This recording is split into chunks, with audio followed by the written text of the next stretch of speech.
Je m'entête à pratiquer, faut toujours répéter. Bon, aujourd'hui, je vous montre la manipulation qui est probablement la plus amusante à faire.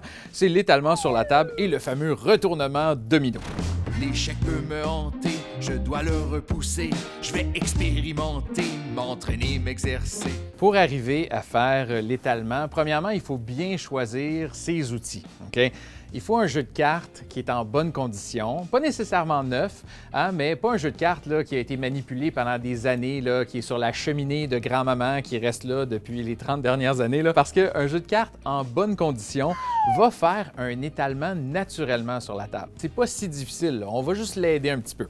Alors, ce que vous allez faire, c'est que vous allez tenir le jeu de cartes par les petits côtés.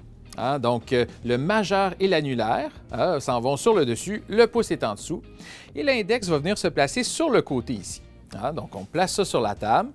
Et là, ce qui va se passer, c'est qu'on va simplement exercer un tout petit peu de pression avec notre index, hein, et on va déplacer notre main le long de la table. Donc, je fais un peu de pression et je déplace ma main. Vous remarquerez qu'en faisant ça, il faut un peu changer l'angle de notre index, hein, pour être certain que les cartes suivent. Hein? C'est pas plus compliqué que ça. Il faut juste un petit peu de pratique et on est capable de faire un bel étalement. Bon, il y en a qui vont le faire avec d'autres doigts. Hein? Vous pouvez même prendre la main au complet, il n'y a aucun problème. Moi, je vous montre ma technique personnelle. La dernière partie, eh bien, c'est le retournement.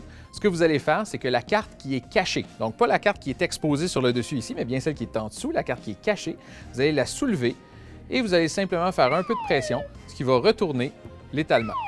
Et là, si on le fait d'un coup, hein, ça va faire un bel effet domino.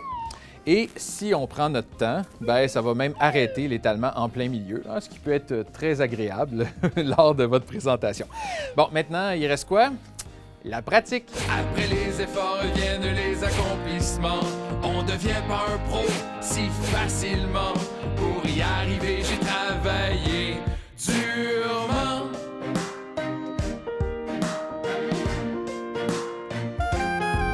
J'ai pris le temps de vous montrer l'étalement sur la table et le retournement comme ceci, mais là, c'est le temps de s'amuser, hein, de faire des petites variantes. Bon, premièrement, hein, je vous ai dit, si on met notre doigt, évidemment, l'étalement va arrêter. On peut aussi prendre la carte sur le dessus et déplacer notre étalement. Ah, ça, c'est impressionnant. Et on pourrait même le séparer en deux. Donc, regardez, je prends mes pouces au centre et on le sépare en deux étalements. Donc, amusez-vous avec ça. Et comme toujours, hein, si vous arrivez à le faire, dites-moi dans les commentaires si vous avez réussi. Hein. Moi, j'aime ça, savoir quand vous l'avez eu. Hein. Et puis, par la même occasion, prenez le temps de vous abonner à la chaîne et allez donc mettre l'album de la Mystérieuse École pour danser un petit peu là, pendant que vous pratiquez. Hein. C'est toujours mieux. Comme toujours, pensez-y, à chaque fois que vous voyez quelque chose d'impressionnant, c'est parce qu'il y a eu de la pratique.